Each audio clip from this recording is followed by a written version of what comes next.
Fala pessoal, sejam bem-vindos à nossa segunda parte dessa aula, como tomar melhores decisões sobre o tema ainda finanças comportamentais. Vamos aqui para o nosso slide, tomada de decisão. Como tomar melhores decisões, tá? Bom, não tomar decisões financeiras importantes no final do dia, ou no final da semana, justamente por aquilo que a gente falou na nossa última aula. Às vezes você está cansado, está com fome, está estressado, tá planejando toda a sua semana ali, às vezes tem muita informação, então tenta tomar uma decisão no melhor momento, sabe? No melhor dia, de repente pela manhã, depois de comer, tá? Então evitem tomar decisões no final do dia ou no final da semana.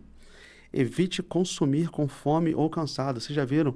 Já dei essa dica, inclusive, em cursos e mentorias, para você nunca ir para o mercado fazer compras com fome. Que você sai comprando um monte de coisa, por quê? Porque você está com fome ali na hora, né? Agora chega em casa, faz uma boa refeição, aí vai para o supermercado, que você vai saciado. Isso é até uma dica para vocês economizarem, tá? Mas serve para outros aspectos da vida, como tomada de decisões, como estamos falando aqui. Bom, aqui ainda no nosso slide, ó, evitar consumir com fome ou cansado, foi o que eu disse. Simplificar o processo de tomada de decisão. Comida, roupa, restaurante e etc. Então, quanto mais a gente simplificar, melhor, tá bom? Exercício, regra dos 3 dias. Então, antes de tomar uma decisão financeira, espera 3 dias. Antes de tomar uma decisão de compra, espera 3 dias. Ah, passei na loja, vi um casaco, nossa, que casaco bonito, vou comprar. Espera 3 dias, que às vezes depois de 3 dias você desistiu. Passou 3 dias, você ainda pensou, cara, vale a pena, tô precisando de casaco, o meu tá rasgado, vou doar um que eu tenho em casa, sabe, eu não tenho um casaco suficiente, preciso de um casaco para ir trabalhar. Beleza, aí você vai e compra, beleza? Mas espere esses 3 dias, é o meu conselho para vocês. No próximo slide, slide número 15, estamos aqui, dor do pagamento. O dinheiro, como eu gosto muito de falar, o dinheiro ele gera muita dor, né? Quando você está com uma nota de 100 ou de 50 e você troca, aquilo parece que o dinheiro ele acaba muito mais rápido, né? Por quê? Você está vendo o dinheiro ali acabando. Então, você está com uma nota de 100, aqueles 100 reais estão ali, de repente, quando você troca, você vê que o dinheiro ele vai acabando muito rápido. Então, quando você compra algo no dinheiro, ele te gera muita dor. Então, quando ele te gera uma dor, você fica um pouco mais consciente, tá? Então, ó, o cheque. Hoje em dia, pouca gente usa cheque, né? Mas ele causava um pouco de menos dor, porque a pessoa só pagava depois, só descontava depois. O cheque pré-datado, né, no caso. No cartão. O cartão, ele gera menos dor, né? Como a gente está vendo aqui, o cartão está um pouco mais para baixo, ali do meio para baixo, porque o cartão você passa no crédito, às vezes você só vai pagar 30 dias depois. Então, tenham muito cuidado com a forma de pagamento que te gera pouca dor, tá? Quando te gera muita dor, como dinheiro, por exemplo, você fica mais racional, você fica mais consciente, você está vendo o dinheiro indo embora. E o cartão tem esse perigo. Milhas, por exemplo, vale refeição. Cara, eu lembro quando eu trabalhei no banco, eu tinha um vale de refeição de R$ 2.000 na época. E eu usava aquilo para almoçar fora direto, eu não tinha dor, porque eu sabia que a cada 30 dias aquilo ali enchia, eu nem conseguia gastar R$ 2.000 por mês de ticket, gente. Então, aquilo gerava muito pouca dor, né? Então, era muito mais fácil de consumir dessa forma. Nesse caso era legal porque eu tinha o meu salário, eu poupava e eu usava o ticket, né, para poder fazer essas compras. Só para poder ilustrar um pouquinho para vocês. Quanto menos abstrato, menor a dor do pagamento, tá? Então, geralmente, quando dói muito para a gente a forma de pagamento, como o dinheiro, a gente fica um pouco mais racional e já começa a pensar, cara, tem que economizar, caraca, minha nota já está acabando. Principalmente antigamente, que o pessoal recebia o pagamento em dinheiro, deixava o dinheiro na carteira, você via o dinheiro indo embora, né? Pô, paguei isso, paguei aquilo, cara, o dinheiro está acabando. Né? Hoje em dia, o pessoal com a vida corrida, o pessoal não olha o saldo no banco, né? Ih, tô sem saldo. Não, passa no cartão, só troca. Né? Então, tenha muito cuidado com isso, tá? Próximo slide. Consumo consciente. Bom, façam para vocês mesmos essa pergunta. Preciso disso mesmo agora? Como que eu vou pagar? À vista ou parcelado? Né? Qual a melhor opção? Minhas despesas estão em dia? Cabe no meu orçamento? Existe alguma alternativa para eu evitar essa compra? Porque, de repente, um exemplo, né? Ah, vou comprar uma furadeira porque eu quero botar umas prateleiras em casa. Poxa, você não pode conseguir uma furadeira, de repente, emprestado com alguém? Então, analisem bem para ver se existe uma alternativa para aquela compra, tá? Pode ser um aluguel, pode ser um objeto emprestado, enfim. E dica, pesquise bem antes de comprar. Lembrei de até mais um exemplo aqui agora. Eu tinha um colega meu que ele ia em festa fantasia, e ao invés dele comprar fantasia, todo ano ele ficava pedindo roupa emprestada, cara, era genial, tudo para economizar, né? Safado. Mas tá aí, se der para economizar, economizem. Dica, pesquise bem antes de comprar. Às vezes você vê uma coisa, nessa regra dos 3 dias, de esperar 3 dias para poder fazer essa compra, pessoal, é o tempo que você tem para pesquisar, ver se você não acha de repente um preço mais em conta em outro lugar, ou com desconto melhor à vista, ou com uma forma de parcelamento um pouco mais agradável, tá? Então respeitem bem essas regras dos 3 dias, pesquisem bem também antes de comprar. Trouxe para vocês aqui no nosso antepenúltimo slide, que é uma frase de Aristóteles, que eu gosto bastante, que é: nós somos aquilo que fazemos repetidamente. Excelência, portanto, não é um ato, mas sim um hábito. Olha só que frase legal, pessoal. Reflita sobre essas frases que eu trago para vocês, tá? Elas tiveram muito impacto na minha vida, me ajudaram, me ajudam até hoje. Bom, resumindo então aqui no nosso penúltimo slide, hábitos de sucesso. Ter objetivos e metas, tá? É um hábito de sucesso. Focar no aprendizado constante, ter boa alimentação, fazer exercícios físicos, dar valor ao sono e ao descanso, ser autorresponsável, focar no que é importante e ser grato por tudo aquilo que você já passou, beleza? Agora vamos trazer isso para finanças, né? Que é o nosso tema aqui. O último slide, hábitos de sucesso financeiro. Se pague primeiro. Então, eu lembro que quando eu era, já fui evangélico, né? Hoje eu não frequento mais, eu rigorosamente dava lá o dízimo, dava os 10%.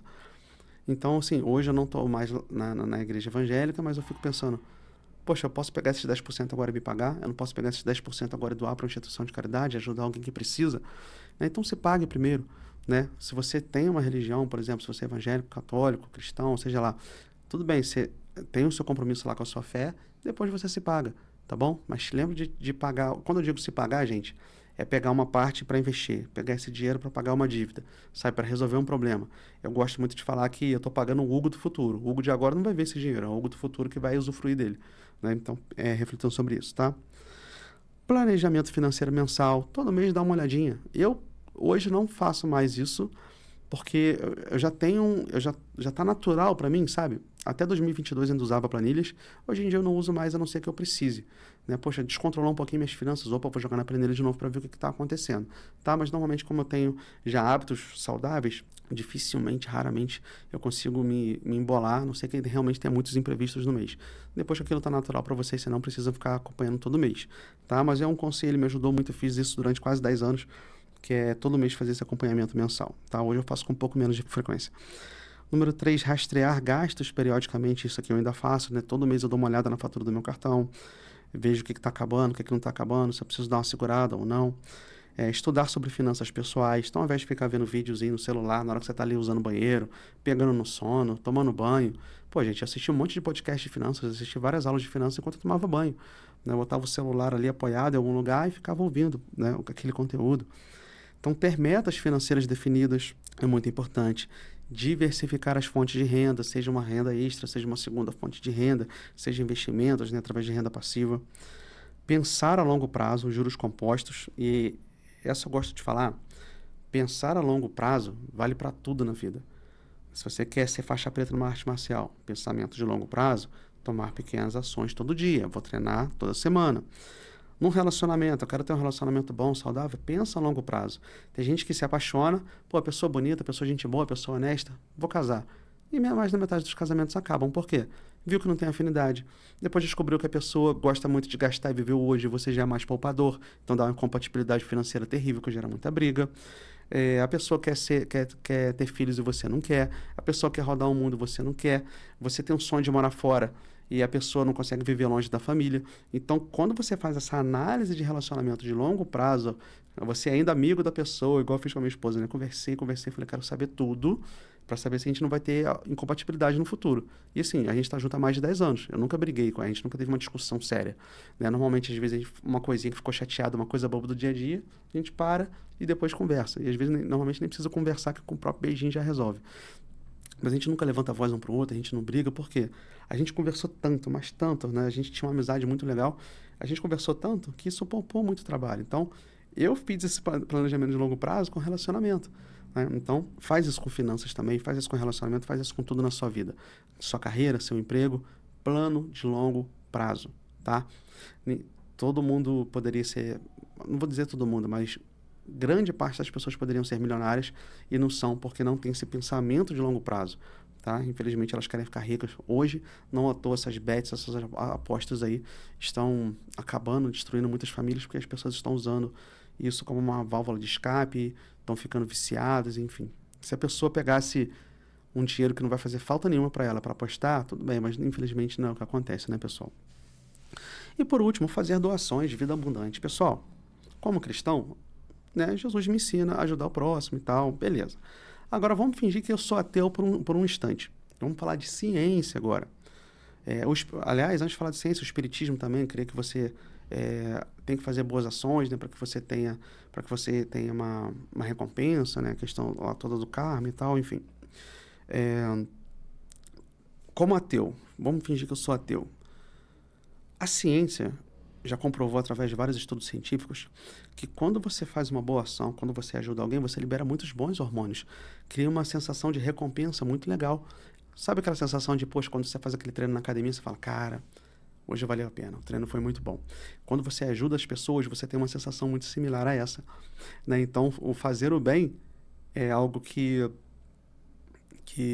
não depende de religião, sabe? Faz bem para você. Então, estou te dizendo, por amor a você, para fazer bem para você. Faça o bem, ajude as pessoas, tá bom? Se eu fosse falar um pouco como cristão agora, Deus, ele sempre... Eu acredito que Deus, ele é um Deus que você serve a Deus no próximo. Então, eu tenho muito essa visão hoje, por isso que eu não frequento mais igreja, não sou contra, simplesmente não frequento mais, porque como que eu sirvo a Deus? No próximo. Na minha esposa, no jeito que eu trato o meu colaborador, no jeito que eu trato uma pessoa que passa por mim na rua, o meu aluno. Então, o que eu posso fazer por essa pessoa hoje? Como eu posso ajudá-la hoje? Né? Então, quando você faz pelo próximo, você faz para Deus, né? Essa é a minha crença. O Espiritismo tem uma crença similar de recompensa também, né? De você ajudar o próximo. Então, sim, gente, ajude o próximo. É uma sensação maravilhosa e nunca vi ninguém se arrepender de ajudar alguém. Ah, mas a pessoa me virou as costas, me traiu. Tá, mas aí foi uma falha dela, não sua. Ela revelou o caráter dela, você revelou o seu. Então não deixe de ajudar as pessoas, tá bom? Hugo, não tenho dinheiro para ajudar ninguém. Não tem problema não, cara. Não tem problema. Eu, por exemplo, atualmente sou proprietário aqui do estúdio de podcast. Eu tenho alguns amigos aqui, lógico que não vou citar nomes, mas tem algumas pessoas que nem sempre são amigos, que gravam aqui de graça. Poxa, eu tô com horário vago. Pô, tô com pouca procura de cliente naquele horário. Poxa, a pessoa quer gravar um podcast, fulano, grava lá, tenta fazer uma renda extra, tenta ficar conhecido. Poxa, você voltou para a cidade agora, legal, tenta fazer isso daqui. Então, assim, às vezes você não tem condições financeiras de ajudar, mas como que você pode ajudar? Sabe, dando uma aula de reforço, como eu já fiz muito também. Poxa, vou dar uma aula aqui para você de reforço, de inglês, para você se preparar para uma prova, como já fizeram tanto por mim também, eu tento retribuir isso. Então, às vezes, gente, a ajuda que eu falo nem sempre é financeira. É de tempo, de você emprestar o ombro para alguém, de você conversar com alguém, você ser ouvidos por alguém. Tá bom? Então reflita sobre isso e vamos mudar aí a nossa vida financeira. Até a próxima aula. Tchau, tchau.